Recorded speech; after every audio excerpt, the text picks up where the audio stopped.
Radio Disney Club, le podcast. Bonjour à tous, je suis très heureuse de vous retrouver aujourd'hui pour une nouvelle émission de Radio Disney Club, le podcast. Aujourd'hui, nous allons parler de ces Disney et ces Pixar, tous les films d'animation qui nous ont marqués. Que ce soit de la déception, de la bonne humeur, des pleurs, des joies, de l'amour. Bref, ils ont véhiculé des émotions chez nous et nous allons en parler ensemble. Je retrouve l'équipe habituelle avec Rebecca. Salut Reb. Salut Mel. Et Yann. Salut Yann. Salut.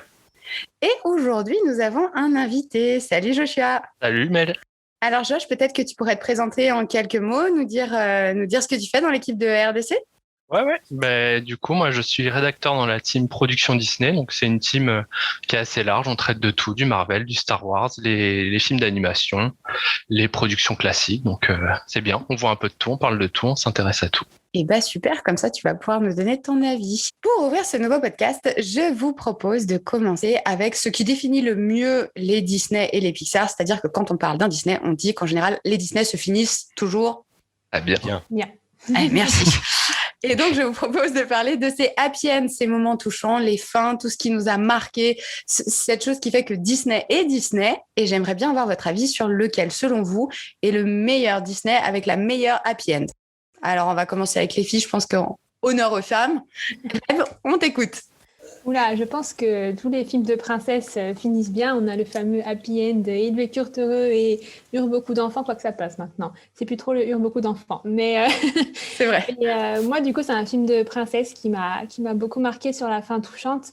C'est La Petite Sirène. Ça peut paraître surprenant, mais j'ai toujours en tête ce moment final où elle quitte la mer et où son père lui fait un bel arc-en-ciel au-dessus du bateau. Et je trouve ça tellement magnifique. Son papa qui voulait pas qu'elle parte, qui voulait pas qu'elle découvre la terre, parce qu'il avait peur des humains. Et au final, elle a trouvé l'amour et elle s'en va, il l'accepte et ils sont heureux sur le bateau. Et voilà. C'est vrai que c'est pas la première chose qui me serait... mais c'est, encore une fois, c'est très personnel. Mais La Petite Sirène, c'est vrai que la fin est super chouette aussi. Mais c'est inhabituel, on va dire, comme choix. Mais ça change des princesses aussi qui n'ont plus de parents. Là, au moins, elle a son papa et il est heureux pour elle et c'est beau. Et ça va être aussi la seule princesse derrière qui va avoir un enfant. C'est ça. Mais bon, qui va avoir une petite fille. C'est une autre histoire. Mais en tout cas... C'est une suite qu'on pourrait discuter. Yann, peut-être, toi, ça serait quoi ? Non, moi, je n'ai pas de film d'animation je trouve que toutes les fins sont importantes et elles finissent toujours par arranger ce qui se passe dans le film. Donc, il n'y a pas une fin qui m'a marqué, à proprement parler. Il n'y a pas une fin où tu t'es dit... Waouh, celle-là, gros coup, grosse émotion ou Non, aucune. Vraiment. Alors là, c'est personnel parce que je te connais. Mais je pense qu'à la fin du Roi Lion, quand ils sont sur le rocher et qu'il se met à pleuvoir et que Simba monte en haut... C'est le seul film qui me touche, c'est celui qui me touche le plus. Mais pour tout un tas de scènes à l'intérieur du film, mais... pas forcément la fin. Alors peut-être que parce que la fin, on revient sur le début. Pour le coup, on reprend une scène à la fin qu'on a déjà eue. Donc je pense que la toute fin, non. Mais peut-être un peu avant, effectivement, où la bataille entre les hyènes et les lionnes arrive à sa fin et où Scar meurt. Je pense que c'est plus ça, cette scène-là. C'est pas vraiment la fin du film, c'est plus la scène avant qui me touche le plus. Donc pas de Disney ni de Pixar particulier avec une happy end que tu as adorée. Non. Ne se prononce pas. Je suis pas. Alors, je suis plus Disney que Pixar déjà. J'ai du mal avec les films Pixar. Ils sont magnifiques et les histoires sont sympas, mais j'accroche beaucoup moins qu'avec les films Disney. Après, ça, effectivement, c'est personnel et ça se comprend. Moi, je suis à peu près comme toi. Je préfère les Disney, mais je suis toujours dans la nostalgie, moi. C'est pour ça que, en général, je préfère les anciens. Mais peut-être, Josh, toi, il y en aurait un, deux, moi, trois. Je vais être team Pixar pour le coup. Ah, voilà. Et moi, c'est Toy Story 3. Je crois que c'est la meilleure fin que j'ai vue pour un film. La fin, elle est incroyable. Elle engageait à rien et en même temps, elle engageait à tout. C'était plein d'émotions. C'était une belle clôture. Ils l'ont un peu détruit avec le 4, on peut le dire quand même. Fallait y venir, ouais. Du coup, pourquoi faire un 4 alors ? C'est une erreur. Je pense que c'est une erreur. Hein. Le 3 était vraiment... Toy Story, c'est un film important parce que c'est l'histoire de Pixar, c'est comment on a évolué dans le travail du visuel, dans la storyline, dans la musique. Et avec le 3, ils avaient dit, voilà, on arrête, on fait ce qu'on fait de mieux, au meilleur niveau. Puis c'est vrai qu'ils nous ont amené le 4 et patatras. Et pour moi, c'est vraiment, c'est une des fins les plus touchantes, la fin de Toy Story 3. C'est vraiment une belle fin. La boucle est bouclée, quoi. À la fin de Toy Story 3, c'est... Complètement. Et en plus, c'est pas une vraie fin parce que du coup, la boucle est bouclée, mais la boucle peut continuer de tourner, quoi. C'est ça qui est super chouette à la fin. C'est ça, en fait. C'est cette notion on a fini avec Andy, mais on recommence une autre histoire. Oui, c'est ça. Et est-ce que je peux demander comment finit Toy Story 3 ? Parce que je l'ai peut-être vu, et je l'ai très certainement vu, mais je suis incapable de me souvenir de la fin. Je te laisse répondre. La fin de Toy Story 3, c'est Andy qui fait une passation finalement de ses jouets, qui les passe à une petite fille qu'il a rencontrée à la crèche. Et justement, toute la magie de la fin, c'est Andy abandonne ses jouets, mais ses jouets, eux, partent sur une nouvelle aventure, une nouvelle propriétaire, et c'est toute la magie de la fin. Enfin, c'est une vraie belle aventure, le Toy Story 3. Ouais, vraiment, je suis d'accord. Et puis l'histoire est complètement folle et tout est fou dans ce dessin, enfin dans ce film d'animation, pardon. Tout est, l'enchaînement est bon, la musique est bonne, les gags sont bons. C'est vraiment, et le design forcément est merveilleux. C'est vrai qu'ils sont un peu lâchés. Et je suis d'accord, il n'aurait pas fallu avoir de 4 derrière. On est d'accord. On peut aussi, du coup, peut-être parler... alors, on va commencer par Yann, parce que peut-être qu'il aura quelque chose à dire pour celui-là. Est-ce que il y a eu, du coup, des scènes difficiles, à l'inverse des happy end qui se finissent bien, des scènes difficiles, des scènes qui ont été tristes, des moments où on a pleuré à chaudes larmes, assumé, pas assumé, hein, comme vous voulez, mais est-ce qu'il y a eu, voilà, voilà. Ah, moi j'assume, hein, moi je pleure à chaque fois, mais est-ce qu'il y a eu des moments dans ces films d'animation qui ont été difficiles à vivre? Oui, après je reste toujours sur le même film d'animation. Je pense que la scène où Mufasa meurt dans le canyon, je pense que je pleure à chaque fois que je la vois. On a tous cette scène en tête, je pense, quand on parle du Roi Lion, on voit directement cette scène. Après, il faut aussi rappeler qu'on est la génération Roi Lion. Pour le coup, c'est sûr que peut-être des personnes qui ont 10 ou 15 ans de moins que nous, ça sera peut-être pas le Roi Lion qui sera la référence du moment difficile. C'est vrai que pour des gens de notre âge, effectivement, le Roi Lion reste et restera, enfin la mort de Mufasa reste un des pires moments. Le pire moment. Oui, parce que on le voit pas. La scène parle d'elle-même. C'est super explicite quand il tombe. Voilà. Et c'est surtout la tristesse. On ressent surtout ça grâce à la tristesse de Simba face à son père qui est mort devant lui. Et je pense que c'est ça qui est le plus touchant. C'est Simba. Puis comme disait Mel, on a grandi avec le Roi Lion. Du coup, on était tous enfants quand on a vu cette scène. Et on s'est tous, je pense, plus ou moins identifiés à Simba qui perd son papa ou sa maman. Et du coup, c'est une expérience de deuil qui est Disney, du coup, qu'on ne voit pas. Il n'y a rien de trash. Mais je pense qu'on a tous vécu cette scène parce qu'on est des enfants et on a vu l'enfant qui était choqué. Et ça nous est resté, je crois. Je ne sais pas s'il y a d'autres films comme ça. Ouais, justement, moi, j'ai une scène qui alors c'est pareil, c'est pas la scène de la mort en elle-même, c'est dans Frères des ours. Et c'est pas la scène où Kenai va tuer la maman de Koda. Mais c'est la scène où il va avouer à Koda qu'il a tué sa maman. Mais alors celle-là, c'est une des... Je pense que Frères des ours, c'est un des rares Disney où je commence à pleurer dès le début parce que je sais ce qui va arriver. Et même si ça se finit bien et que forcément c'est un Disney, donc ça se finit bien, c'est une des histoires les plus touchantes et des plus dures parce que elle est vraie en fait. C'est-à-dire que Simba, le Roi Lion reste dans un monde d'animaux, je veux dire. On est sur une histoire voilà, où les animaux parlent, on se met à leur place, tout ça. Le côté Frères des ours, c'est réel, c'est-à-dire qu'on a les humains qui vont tuer des animaux et d'un seul coup, on bascule de l'autre côté et on va se retrouver du côté des animaux. Et à part un peu dans le monde de Nemo ou au Pocahontas où elle arrive à se mettre à la fin, elle comprend les animaux tout du moins, il y a peu de films où on arrive comme ça à voir l'envers du décor, c'est-à-dire que l'humain tue, bon là c'est par pure vengeance forcément, mais c'est assez, enfin moi cette scène je sais que j'ai vraiment du mal, j'y pense dès le début et je pleure jusqu'à la fin. Honte à moi-même. Je rebondis un peu sur ton idée d'humain et d'animaux, parce que moi, le film devant lequel j'ai pleuré toutes les larmes de mon corps à chaque fois que je le voyais, c'était Rox et Rookie. Parce que le moment où le renard retourne dans la forêt, c'est horrible. Et pareil, on a cette notion que il risque sa vie, parce que c'est le chien du chasseur, on sait ce qui risque de lui arriver.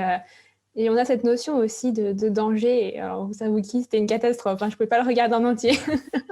Ah ouais, puis quand elle le relâche, en plus, ce qui est dur, c'est qu'à ce moment-là, on sait qu'elle le fait par pur amour. Il n'y a pas d'égoïsme. C'est vraiment, elle le relâche parce qu'elle l'aime.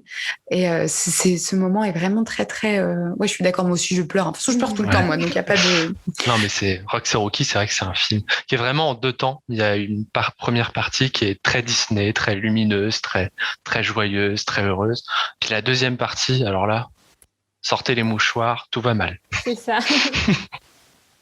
Je me rappelle que quand j'étais petite, je le regardais, il fallait que ma maman, elle me sorte le livre d'images pour me montrer qu'à la fin, ça allait. Du coup, continue de regarder parce que ça va aller à la fin.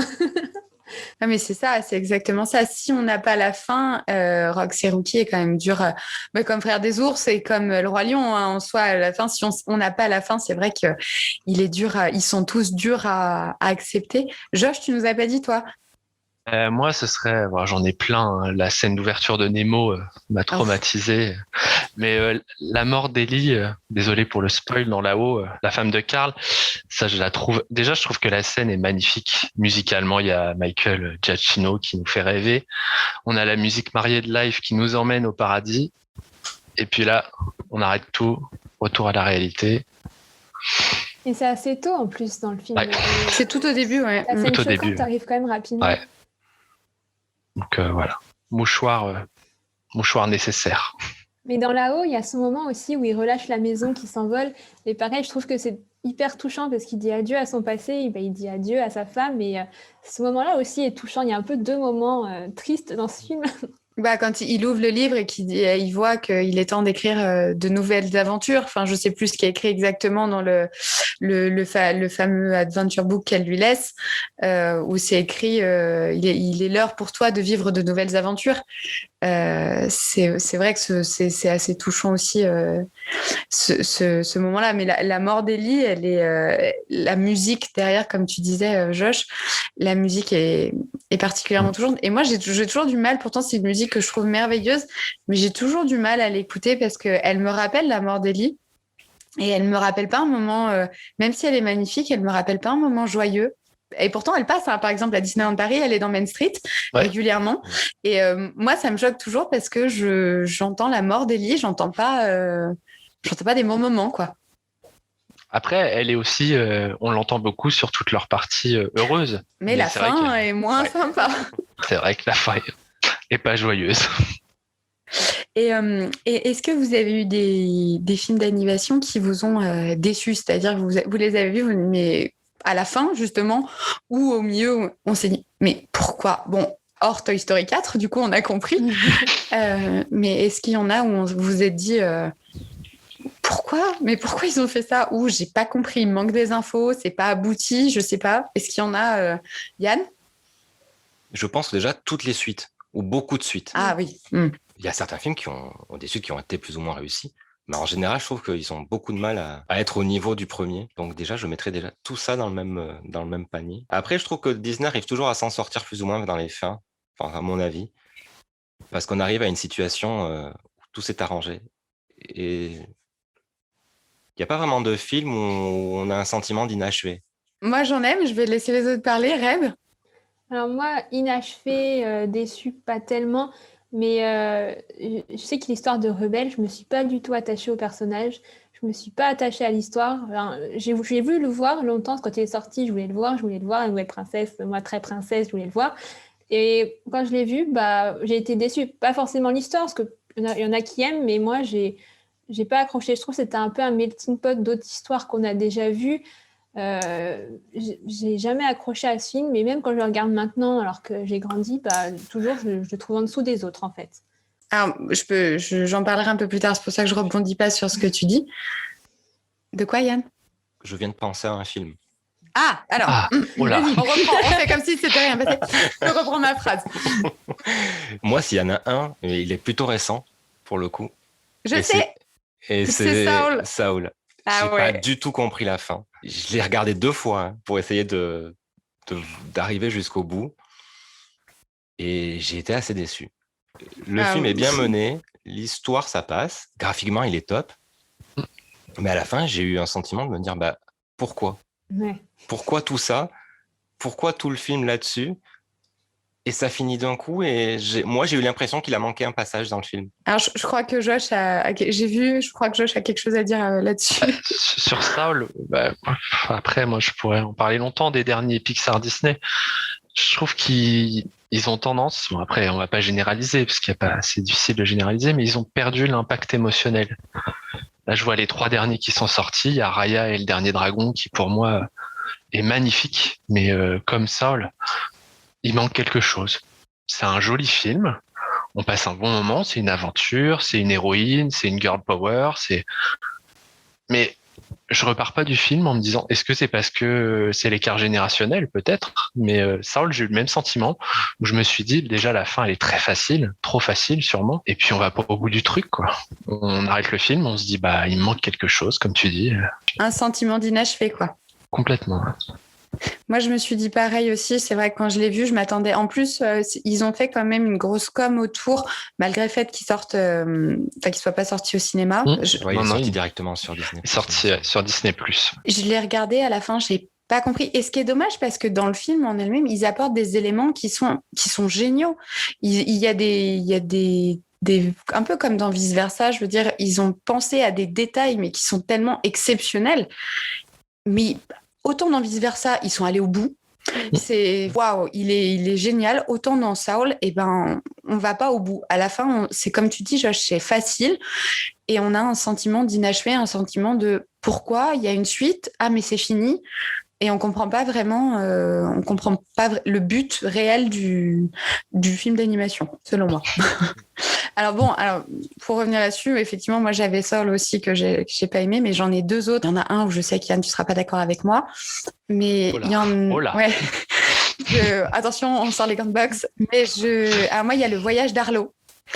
Que j'ai vu au cinéma et que je n'ai jamais revu depuis. Il m'a fait pleurer du début à la fin tellement il est triste. Il est malmené. Alors les graphismes sont beaux, ça, il y a pas de souci, mais l'histoire est horrible. C'est en gros s'il n'y avait pas eu de catastrophe, que les dinosaures étaient presque à la place des humains, quoi. Je veux dire, voilà, des dinosaures qui ont des fermes. Et il y a un petit humain qui est là, et lui, il a la place de l'animal de compagnie. Et je ne sais pas où ils sont allés chercher cette idée. Je ne sais pas comment. Enfin, peut-être que l'idée était bonne et qu'elle me séduit pas. Hein, c'est possible. Mais je n'ai pas compris. Ce film d'animation reste une totale incohérence pour moi. J'ai pas accroché et puis je le comprends pas, quoi. Je t'avoue que j'ai dû le voir une fois et il m'a pas plus marqué que ça non plus. Donc je te rejoins parce qu'il m'a pas marqué. Donc voilà. Ça doit pas être la folie, hein. Josh, tu l'as pas vu? Si, je l'ai vu, mais alors déjà, j'essayais de me le remémorer un petit peu. Puis je crois que c'est un peu c'est classique pour tout le monde, quoi. C'est le film un peu erreur dans la filmographie magnifique de Pixar. C'est le film que personne comprend. On sait pas d'où il sort, on sait pas où il va, et on l'oublie. Oui, c'est vrai. C'est ça, on l'oublie. On oublie même qu'à un moment, il est sorti, c'est vrai. Yann? Moi, je le regarde de temps en temps. Alors, je suis pas un grand fan de ce dessin animé, mais je l'aime bien parce que je trouve que Arlo est super attachant et parce qu'il a peur de tout. Oui. Et c'est le fait de partir à l'aventure qui va faire de lui en fait une nouvelle personne. il va apprendre plein de choses dans ce voyage. Et je trouve que l'histoire est sympa. Peut-être effectivement que la fin n'est pas top et que il va pas assez loin comme film, mais j'aime bien l'apprentissage qu'a Arlo dans ce film. Non, mais comme quoi, c'est important d'avoir plusieurs avis parce qu'on n'est pas tous forcément d'accord. Bon, là, on est à 3 contre 1, donc bon. Bon. Mais, On peut peut-être me poser des questions. mais voilà. Et celui dont je parlais tout à l'heure, c'était pas celui-là, c'est le film En avant, qui est sorti il y a pas très longtemps, c'était en 2020. Où il y a pour moi, le film, alors, attention, tout le déroulé du film est super. L'histoire est super, les graphismes sont super, on accroche à l'histoire, elle est nouvelle. Moi, j'ai eu envie d'aller au bout, j'ai envie de voir la fin. J'étais super contente. Mais alors, pour moi, où ils ont vraiment, je vais pas te dire de gros mots, mais vraiment fait une énorme erreur, c'est la fin. C'est-à-dire que il y en a plein qui vont dire ah bah ouais, mais justement, c'est ça qui est bien. Non. Il y a l'histoire de Yann qui a perdu son père avec son frère Bradley. Et le but, c'est tout le long, c'est de voir son père. Grâce à la magie, il va réussir... Enfin, à un moment, il aurait pu voir son père et il le voit pas. Et pourtant, tout le long du film, il s'est donné pour le voir. Et pour moi, ça va vraiment à l'encontre même de ce qu'est Disney. C'est-à-dire que Disney t'apprend que si tu fais bien les choses, que tu respectes tout, à la fin, ça se finira bien. Et là, eh ben non. Et alors moi, j'arrive, mais je suis mais choquée vraiment de cette fin parce que pour moi, elle est inadmissible. Alors, il y en a, je sais qu'Yann n'est pas d'accord avec moi déjà, mais il y en a peut-être d'autres. Je suis d'accord avec toi. En fait, surtout le déroulé du film est génial. Les couleurs sont, enfin, je les trouve magnifiques. Mais c'est vrai que la fin, je te rejoins un peu là-dessus parce que la fin, elle passe en 2 secondes. On se dit ah déjà, et on est déçu pour lui. En fait, moi, Ouais. je l'ai vu quand j'arrive à la fin. C'est vrai que je suis super déçu parce qu'il n'a pas réussi à aller jusqu'au bout et à voir son père. Même s'il se rend compte que que son frère est là, mais c'est pas la même chose. Et je trouve qu'il s'est tellement battu tout le long pour y arriver. C'est vrai que c'est décevant pour lui.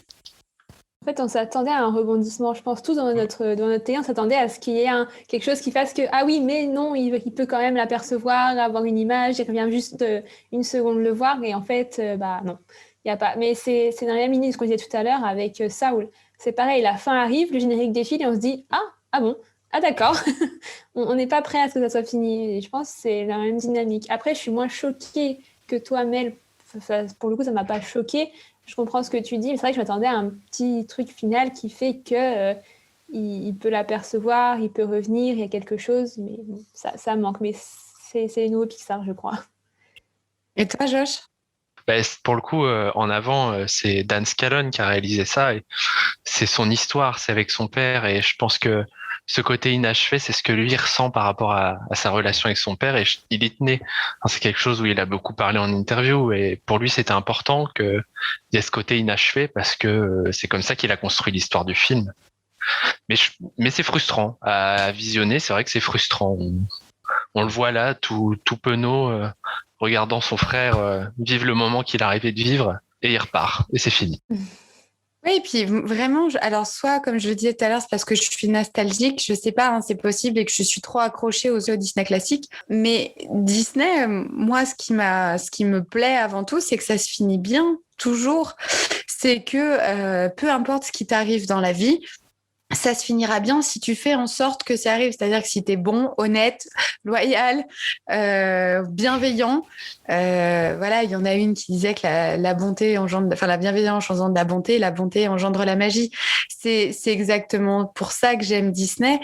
Et je trouve que là, en l'occurrence, pour moi, ils ont un peu cassé ce mythe en disant que dans la vraie vie, c'est pas ce qui se passe. Et j'ai pas forcément envie, quand je regarde un Disney, de savoir ce qui se passe dans la vraie vie. J'ai envie d'être d'avoir de l'espoir et de véhiculer du positif, surtout sur la fin. Je parle pas dans la durée mais sur la fin. Après, c'est mon avis. Après, je pense que tu as bien dit, c'est Disney et comme ça. Mais j'ai toujours trouvé que Pixar était plus à chercher une morale et moins un état d'esprit de vie. Tu vois, Disney dit qu'il faut être gentil, bienveillant, courageux, tout ça. Pixar te montre plus, tu vois, en avant, à se sacrifier pour faire plaisir à quelqu'un d'autre. Pour moi, c'est plus l'esprit Pixar de t'apporter une morale à la fin. Ouais, c'est vrai, mais alors du coup, dans Cars, c'est quoi la morale? Non, parce que c'est un des meilleurs films Ouais. d'animation, selon moi, de Pixar. Et au-delà de Toy Story, bien sûr, puisque c'est, je pense, l'incontournable. Mais dans Cars, la morale, c'est d'être fort. On revient sur les principes même de Disney, c'est-à-dire... Je suis pas sûr Non? que ce soit ça. Ah, Non, Josh, je suis c'est pas pas d'accord. ça. Ah non, pour moi, c'est la morale de Cars, c'est l'humilité. Oui. L'humilité lui apporte des amis, la confiance. Il retrouve une confiance en lui qu'il avait perdue parce qu'il est un peu plus humble. Il apprend à faire des tâches qu'il considérait comme des sous-tâches avant. Je trouve qu'il y a une leçon, comme dit Rebecca, une vraie leçon de morale derrière Cars. Et quelle est la différence du coup entre Cendrillon, qui va toujours être, toujours faire ce qu'on lui dit, toujours essayer, toujours aller de l'avant, toujours positiver. Est-ce qu'elle est pas humble un peu aussi, parce que je pense qu'elle remet quand même bien son caractère de côté pour pouvoir faire ce qu'il faut. Et quelle est la différence, par exemple, entre un Pixar et un Disney classique à ce moment-là? Pour moi, hein, après c'est très personnel, hein, mais le Disney Cendrillon, elle est humble dès le départ. Oui, il le devient. Ok, Alors j'ai que compris. Pixar, ils vont plutôt montrer un caractère un peu digressif, tu vois, quelqu'un pas de très sympathique de premier abord, comme dans Saul, Oui. où il est assez désagréable, et du coup ils amènent tout doucement un personnage à une personnalité plus sympathique, plus attirante, plus attachante, alors que Disney, souvent dès le départ, le héros est gentil. Oui. Il le devient pas, oui, c'est vrai. Le héros en général reste Comme il est. comme il est et comme tu le vois dans la première image du film. C'est en vrai, général. je reconnais. Bravo. Et ben du coup, on pourrait rebondir là-dessus parce que je voulais savoir s'il y avait des personnages qui vous ont marqué. Est-ce qu'il y a des personnages, alors, sans parler, je cherche je vous pose cette question, pas pour aller dans le personnage basique. Quand je dis basique, c'est pas péjoratif, attention. Par exemple, on sait très bien que sans le génie, Aladdin n'existe pas. C'est sans Mouchou, il n'y a pas de Mulan non plus. C'est pas dans ces personnages-là. Est-ce qu'il y a des personnages, des seconds personnages qui sont exceptionnels pour vous, qui vous ont marqué, aidé peut-être aussi? Red? Alors moi, je pense que vous me connaissez, contrairement à ceux qui nous écoutent, mais Cendrillon, comme tu disais Mel, moi j'ai grandi avec une passion pour Cendrillon. Je pouvais la regarder 40 fois par jour.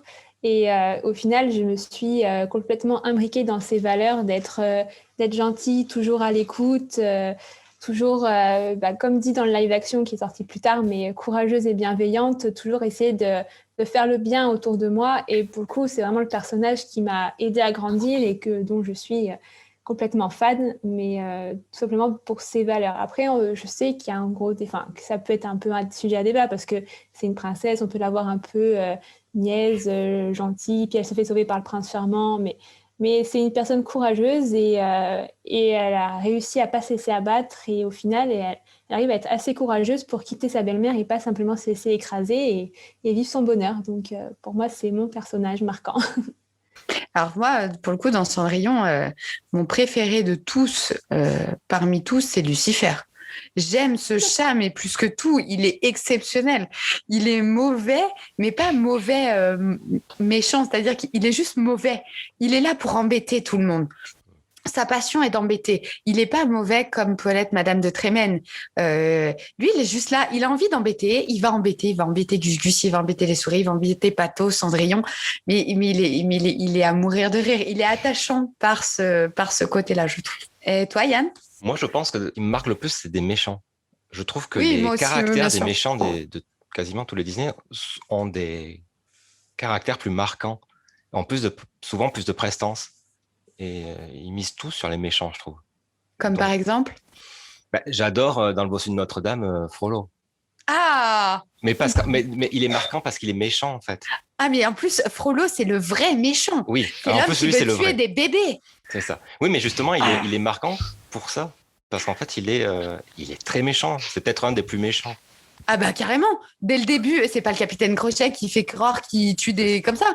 Lui, forcément, dès le début, il tue une nana, il tue la maman et il veut tuer le bébé derrière. Ouais. Ah ouais, lui, il est vraiment méchant pour le coup, et c'est sûr. En plus, il est malsain. Il est amoureux d'Esmeralda. En plus, il est très sale. malsain. Non, mais c'est un vrai bon méchant, quoi. Sur tous les étages, là, pour le coup. Ah ouais, lui, il est sale, quoi. Il est sale. Je pense qu'il est un peu au-dessus des autres, en termes de méchanceté. Ouais, c'est vrai. Lui, il est... Josh, t'en as un, toi Alors, dans les méchants, pour Dans le les coup, méchants. Ou je sais pas, je dis ça comme ça, mais... Mais c'est vrai que les méchants sont plus charismatiques. En secondaire, souvent, c'est les plus marquants. Mais un méchant qui m'a marqué, j'aime bien Scar, mais pas le Scar du film, hein, qui est tout pourri, mais le Scar du dessin animé, qui est charismatique, qui a une voix, qui est théâtrale, il est grandiose quand il chante. Enfin, c'est Scar, pour le coup, moi, j'aimais vraiment. Je crois que j'aimais autant les scènes de Scar que de Mufasa, parce que c'était deux gros caractères, des grosses voix, des mises en scène, pas mal Scar. Moi, pour le coup, alors c'était mon personnage marquant dont je voulais parler, mais qui pour le coup est un méchant aussi, parce que c'est vrai que les méchants sont plus charismatiques. Moi, c'est Hadès. Parce qu'Hadès, il réunit exactement tout ce que j'aime chez un méchant. Il est méchant, il est rigolo, et il se croit au-dessus de tout le monde. Et franchement, j'adore. Il me fait tellement rire. C'est vraiment pour moi le méchant le plus drôle, en fait. C'est celui qui a le plus d'humour. Il est, en fait, on va dire que c'est le génie en version méchant.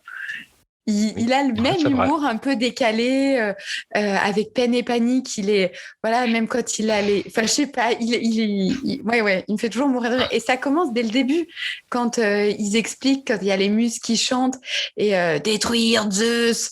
Les gars, l'Olympe, ce serait pas plutôt par là? Mais ça me fait, il est exceptionnel. Il me fait marrer, moi. Il est pas mal, c'est vrai. Voilà, maintenant vous rigolez. Ha ha ha. Quel entrain. Wow. Non, mais heureusement qu'il y a Rebecca qui amène un peu de gentillesse, de bonté dans ce monde, parce que...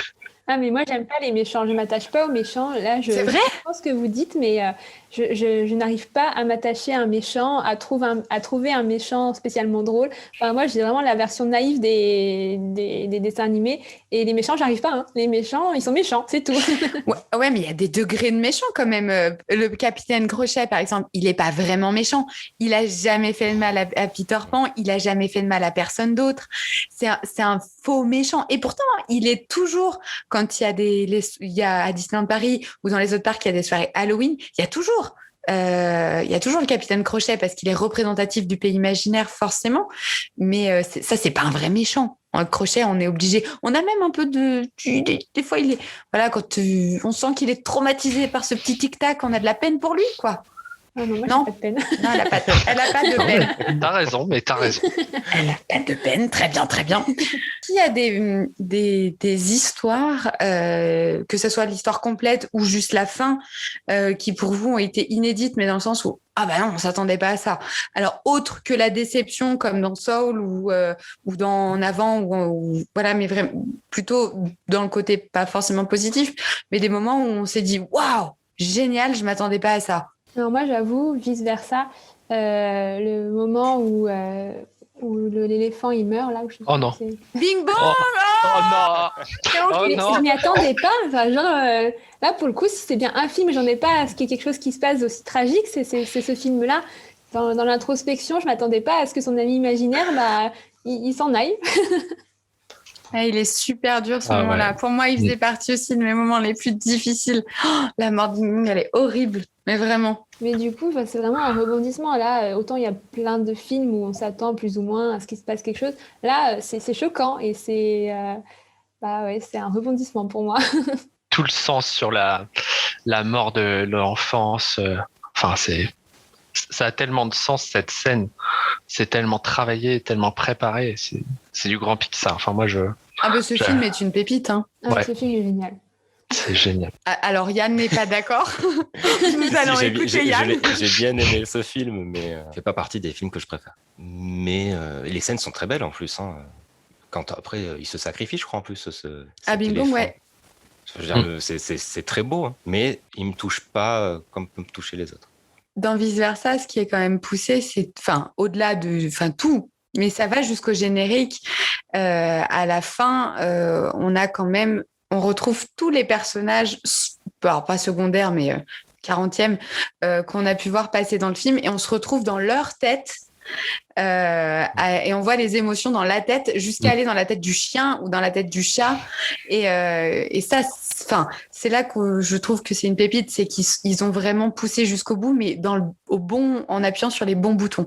C'était vraiment exceptionnel. Mais je comprends qu'il ne touche pas forcément tout le monde. Hein. Et tant mieux, il faut qu'il y ait plein d'avis différents. Et du coup, vous n'avez pas d'autres histoires qui vous ont marqué ou des fins inédites?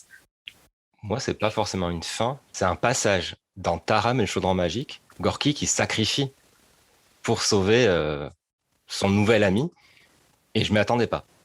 Durki, machouilli, crachouilli. C'est ça. Parce que tout le long, en fait, c'est un personnage qui est très, qui se la joue un peu perso. En fait, tout ce qui l'importe, c'est son bien-être au début. Et même s'il se rapproche, je pensais pas que ça pourrait arriver à son sacrifice. Donc pour le coup, c'est une scène qui m'a. Mais heureusement, ça se finit bien, rassurez-vous. Hein. Durki va bien à la fin. Ouais, ça finit bien. Et puis c'est l'occasion de parler d'un film largement sous-estimé qui mériterait. Totalement. Qui mériterait d'être exposé un peu plus parce que il y a des vraies petites pépites dedans. Ouais. Il est quand même. Moi, j'adore hein, ce dessin animé, mais il est quand même hyper dur. Pour l'époque, enfin pour le moment où on avait justement ce côté un peu naïf des princesses toutes jolies, toutes belles. Celui-là, il est quand même un peu... Le méchant, il fait vraiment flipper. Hein. Il est très sombre. On dirait presque Sauron dans Le Seigneur des Anneaux. On est dans le même... On est dans le même délire. Hein. Dans le même délire, c'est ça. Ah ouais. Et du coup, toi, Mel, un rebondissement, quelque chose que tu t'y attendais pas? Ah bah oui, moi c'est pour ça que je disais tout à l'heure, j'allais en reparler, mais alors pour le coup, moi, Rebelle, je m'y attendais vraiment pas.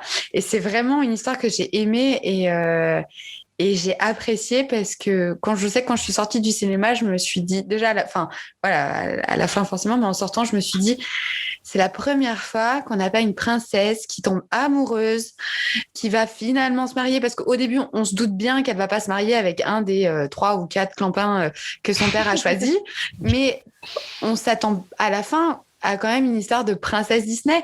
Et j'étais super contente que pour une fois, il n'y ait pas ça et que l'histoire, elle se passe avec sa mère, que ça soit un beau moment. Et d'ailleurs, l'image, il y a eu la fête des mères il y a quelques jours, mais l'image est régulièrement reprise parce que c'est vraiment ce lien qu'elle a avec sa maman est très particulier.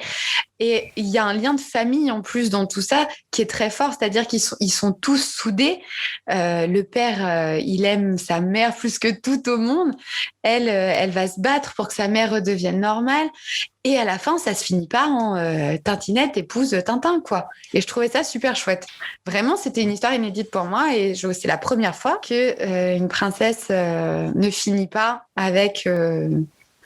Non, c'est pas la première fois. Josh. Je pense que ça se vérifie. Ok, donc en voilà. vrai, moi, je pense que tu as raison, mais je suis pas sûr. Elle est princesse par définition, puisque dans le dessin animé, elle est princesse.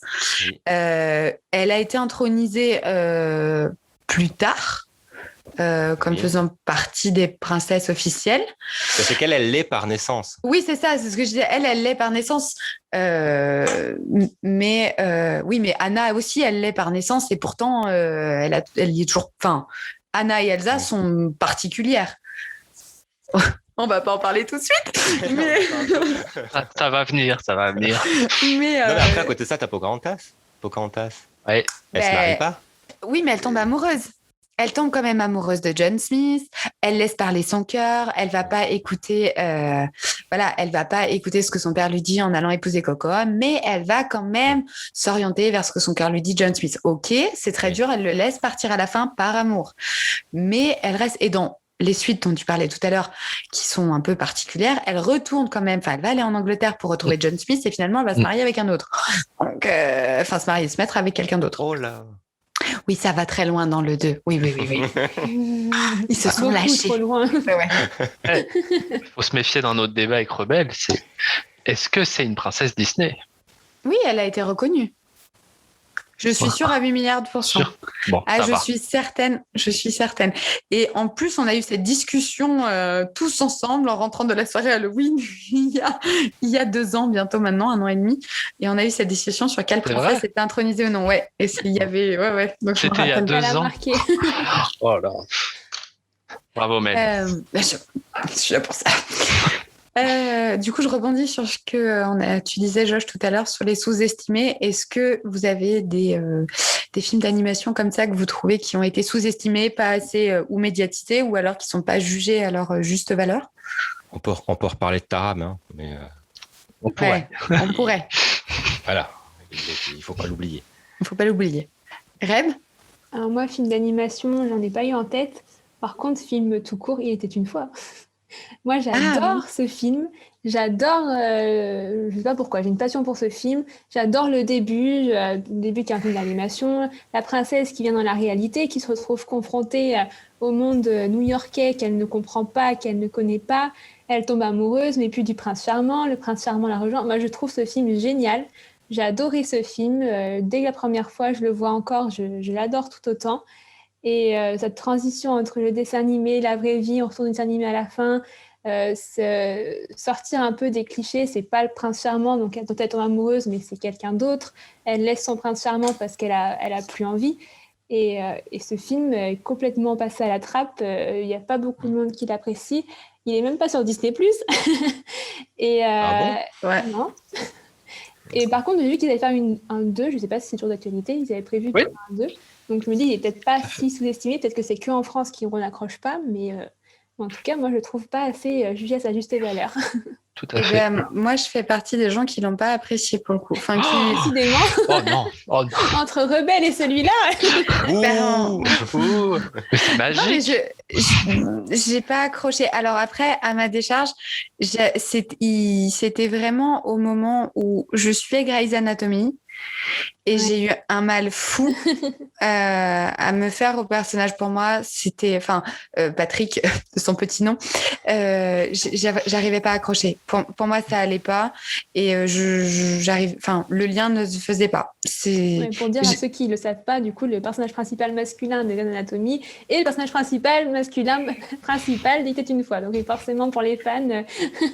je pense que c'était juste au mauvais moment et pour moi, hein, quand je l'ai regardé en tout cas, parce que je pense pas que ça soit sorti en même temps, mais il y a tellement de séries de Grey's Anatomy que c'est 2 saisons, Ouais. c'est-à-dire que c'est possible. Ça a dû se croiser, ouais. Ça a dû se croiser un moment, mais du coup j'ai pas accroché. C'est vrai que je l'ai vu qu'une fois. Faudrait que je le regarde, mais je l'ai vu qu'une fois et je l'ai trouvé mou. Désolée. Ah non, je suis d'accord avec Rebecca, j'adore ce film. Il est génial. Il est génial.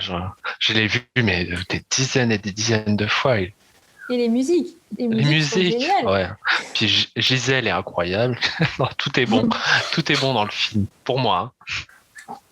Je crois que je l'ai vu une fois. Oh non. Je suis peut-être arrivé jusqu'au bout, mais je sais de quoi il parle, ce qui est déjà pas mal. Ouais, non mais Vous pareil. me parlez de musique, je savais même pas qu'il y en avait. Enfin, je m'en souviens pas. Oh non, Vraiment. Central Park, comment c'est-elle que vous l'aimez? Mais bien sûr. Et ben voilà. La musique du bas, elle est géniale aussi. Ouais. Mais bon, en tout cas, je confirme qu'il y aura bien une suite. Le tournage a débuté cette semaine Ah bah. aux voilà. États-Unis. Ce sera sur Disney+ l'année Mais prochaine. quelle bonne nouvelle. Et ben ça fera l'occasion de revoir, de revoir le premier et du coup de découvrir le deuxième en Bah, espérant. le premier est pas sur Disney+, en tout cas, vu qu'il y est pas. Bah, s'ils mettent le 2, ils vont peut-être On va mettre le un, ouais. ouais. le premier. Quand même. Ah, mais j'attends tous les mois les sorties Disney+, mais il n'y a toujours pas. Hein. Ça fait 1 an que j'attends.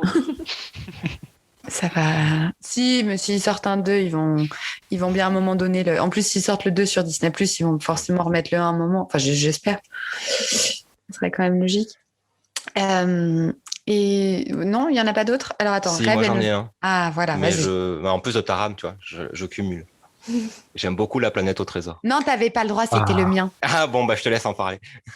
On oublie. Non, non, mais vraiment. Non, mais je te rejoins. Vas-y, dis-nous. Parce Non, mais qu'effectivement- je pense que on n'en parle pas beaucoup de ce dessin animé-là. Et je le trouve super intéressant.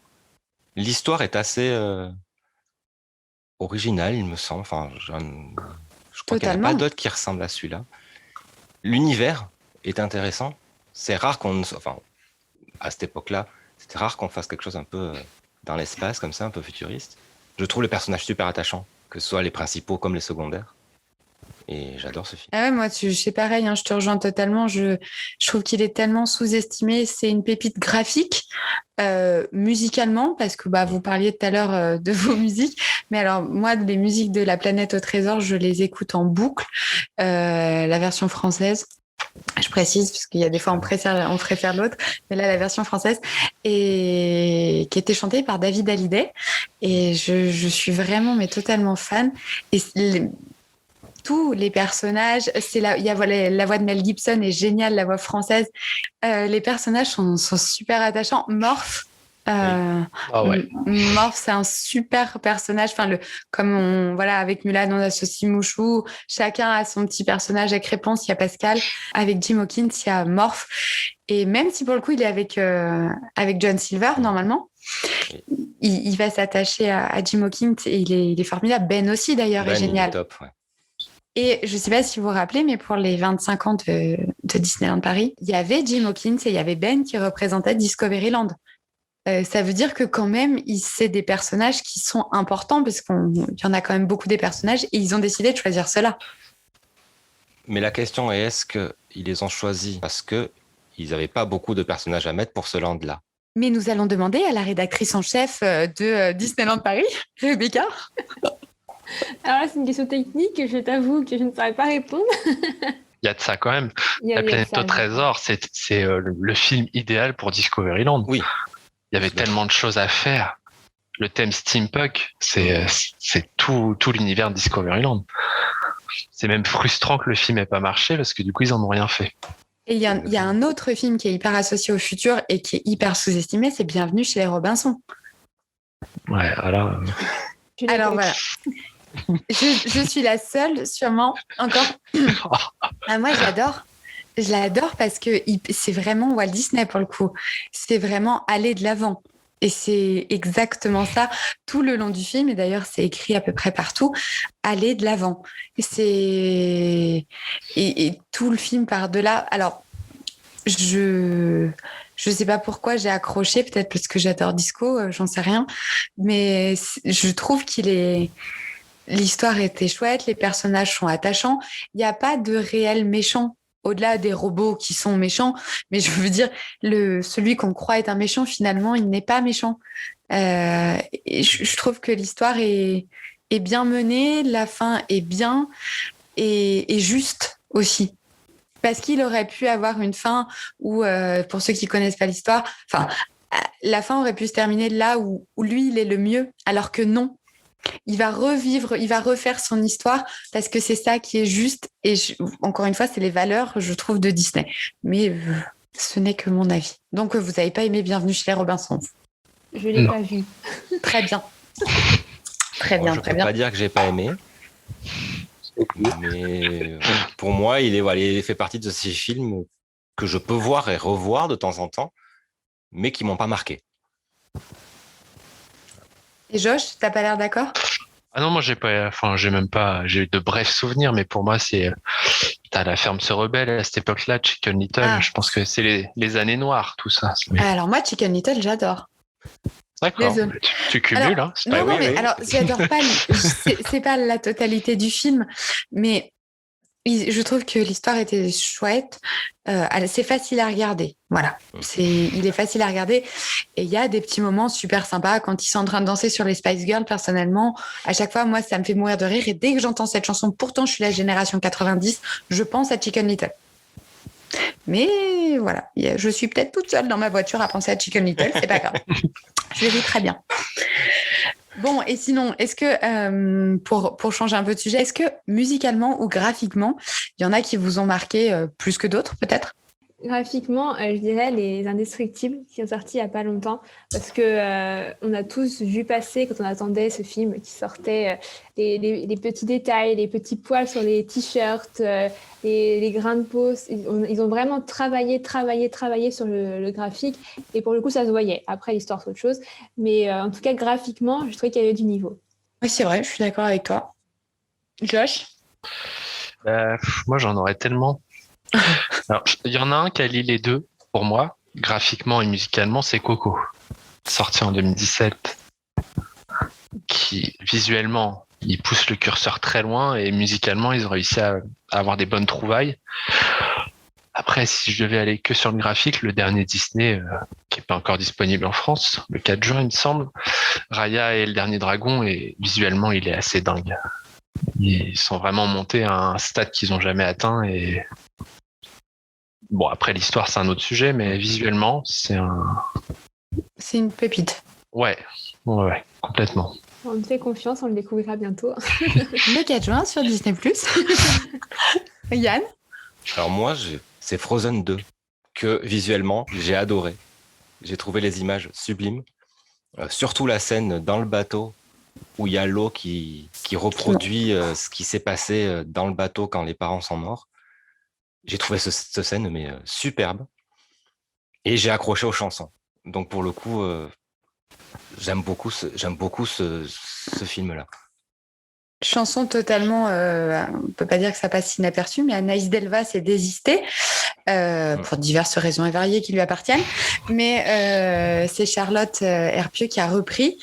Et je trouve que si tu n'es pas fan et que tu ne sais pas que c'est Anaïs Delva et que après c'est Charlotte, tu ne sais pas qu'il y a une différence de son. Et je trouve ça exceptionnel parce que pour arriver à se caler, avoir cette voix-là, il faut quand même être très fort et c'est un travail énorme. Surtout que les chansons sont fortes, il y a quand même des notes qui montent dans les aigus et tout ça. Et non, la différence se voit presque pas. Et La Reine des Neiges reste musicalement, qu'on le veuille ou non, qu'on l'accepte ou non, reste la chanson Let It Go reste quand même au top musicalement, je pense, des Disney qui nous ont marqués. Il y avait Le Roi Lion et après il y a eu La Reine des Neiges. Surtout cette chanson-là, je l'ai en tête quand elle passait à Disneyland Paris dans toutes les langues. Et dans toutes les langues, tu comprends pas ce qu'elle dit, mais elle te parle, tu l'as en tête, elle marque. On peut pas le nier, hein, c'est sûr. Moi, alors bon, je suis totalement fan de Frozen, donc forcément, je peux pas rentrer dans ce débat. Pour moi, c'est au-dessus. Mais alors, moi, musicalement, graphiquement, quand je dis musicalement, c'est pas forcément une chanson. Pour le coup, d'ailleurs, il n'y a pas de chanson. C'est vraiment de l'orchestration. Et graphiquement, c'est Ratatouille. Oh oui. Ratatouille, au niveau de la musique, alors on n'a pas la même prononciation. Moi, je dis Michael Giacchino, mais ça doit pas se dire comme ça, je pense. Si, je pense que ça peut se dire comme ça. C'est Giacchino, je crois, mais. Et voilà, c'est la prononciation que j'ai dans ma tête quand je lis. Mais effectivement, on va dire Michael, c'est plus facile. Ouais. La musique qu'il a créée derrière est exceptionnelle et elle colle parfaitement au graphisme qui est pour moi fou de Ratatouille. C'est un très beau film. Les images sont top. Et c'est vrai, c'est un film où il n'y a pas vraiment de chansons, mais après on est sur du Pixar. On est sur du Pixar. Donc on est sur des films qui n'ont pas à proprement parler de chansons à texte, pour le coup. Et plus ancien, un peu plus vieux tout du moins, qui graphiquement et musicalement fait la différence. Il y a aussi L'étrange Noël de Monsieur Jack. Ah oui, mais là, il est hors catégorie, celui-là. D'accord, ça me va, je valide. On est d'accord. sur du Tim Burton. Franchement, je pense qu'on ne peut pas le mélanger à tout le reste, je trouve. Pour tout. Je dirais, les images, il est un précurseur là-dessus. Il est magnifique, ce film. Et les chansons il est exceptionnel. vont avec. Particulier comme son créateur, quoi. Oui, c'est vrai. Et pour finir quand même, parce qu'il y aurait tellement à dire, mais il y a un film d'animation, un Disney, un Pixar, peu importe. Il y en a un particulièrement qui vous a fait grandir, quand on dit grandir, qui vous a fait évoluer. Rebecca parlait tout à l'heure de Cendrillon, auquel elle s'est attachée petite, mais est-ce qu'il y en a un auquel vous essayez de vous référer? Non, mais vraiment, est-ce qu'il y en a un auquel vous êtes un film, dessin animé qui vous a, où vous vous êtes dit, peut-être pas plus tard, je sais, mais j'aimerais être comme cette personne, je vais faire comme ça pour rester droit, je sais pas, qui vous a aidé parce qu'à un moment vous étiez très triste et le fait de voir qu'il n'y avait pas que vous, dans un dessin animé, ça vous a aidé. Je sais pas, il y a plein de raisons pour lesquelles un Disney peut nous toucher, nous véhiculer une émotion. Il n'y a pas un film je pense que c'est un peu d'avoir grandi avec tous les Disney. Je veux dire, je les avais tous chez moi, je les ai tous vus plusieurs fois, et je peux pas me rattacher à un seul film, mais je pense qu'on se rattache à plusieurs éléments de tous les films Alors qui ça, peuvent nous aider à grandir et à évoluer parce qu'on va piocher un peu dans chacun des personnages. Oui, mais je te laisserai pas t'en sortir comme ça. Déjà, au tout début du podcast, tu m'as essayé de m'en faire un avec tous. Je suis d'accord, il y a tous. Mais là, je vais pas te laisser t'en sortir. Tu vas m'en trouver un en particulier. On veut un nom. Nous avons les moyens de vous faire parler. En attendant, Mel, donne-nous le tien. Ça lui laisse le temps de réfléchir. Moi, c'est Mary Poppins. C'est pas... C'est pas ton personnage parce que je suis pas nounou et j'ai pas l'intention de le devenir non plus. J'ai pas été comme les enfants, mais ce que j'aime dans le film, c'est que on arrive à se mettre à la place de tout le monde. On arrive à se mettre à la place des enfants qui ont besoin des parents. On arrive à la place de se mettre à la place de la maman qui défend les valeurs et qui a trouvé les sœurs suffragettes. On arrive à se mettre à la place aussi des bonnes, je sais pas trop comment on disait avant, mais voilà, qui sont là, qui font partie intégrante de la famille. On se met à la place du papa qui va travailler.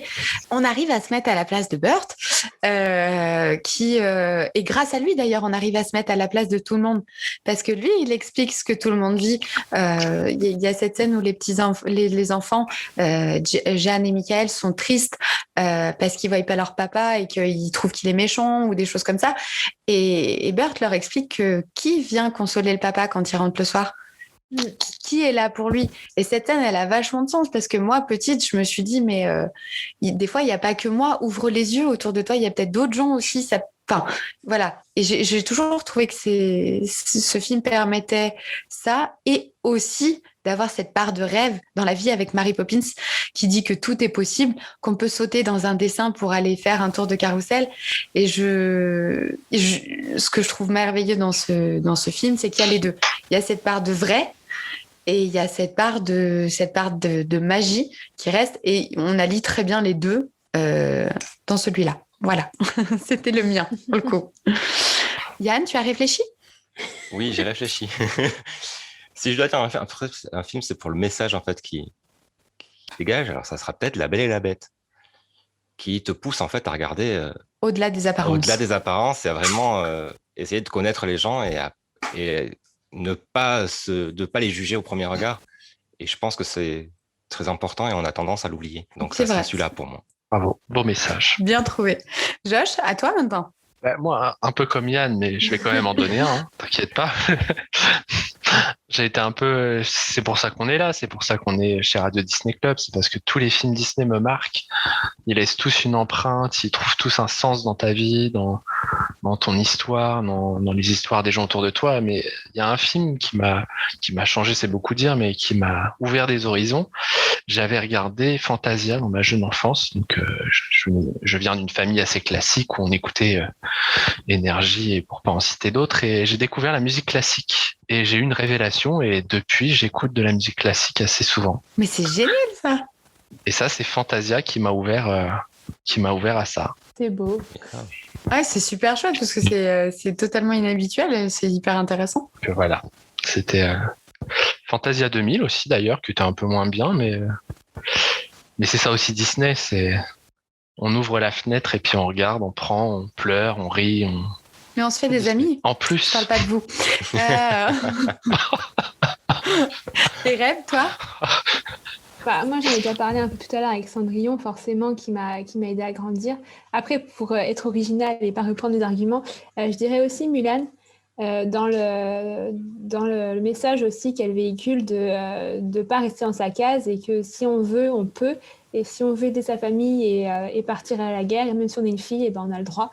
Et elle est courageuse aussi et elle n'a rien écouté, elle n'a écouté personne. Je pense que c'est un beau modèle pour les filles d'aujourd'hui, surtout qui ne veulent pas être enfermées dans des cases et ça peut être un beau message. Bon, même si je n'ai pas accroché avec la live action, le dessin animé reste très bien. C'est vrai qu'il y en a plein comme ça, des Disney qui nous font passer des messages. Vous en avez peut-être d'autres maintenant que vous en avez cité un, je vous autorise à en dire 2, 3 autres. Peut-être, non, Yann, tu t'en pensais à plusieurs, non? Spécialement un, mais tu vois, par exemple, tu vas prendre Le Roi Lion et il y a quand même une grosse partie sur l'amitié. qui fait que Simba continue à vivre parce qu'il trouve ses nouveaux amis. Et c'est grâce à eux qu'il va finir par devenir, grâce à eux qu'il va devenir roi à la fin. Donc là, on peut prendre certains petits détails de celui-là. Mais tout comme Aladdin, c'est quand même à la fin une histoire d'amitié entre Aladdin et le génie. Quand à la fin, il le libère. Je pense qu'ils ont tous des messages importants et qui nous marquent.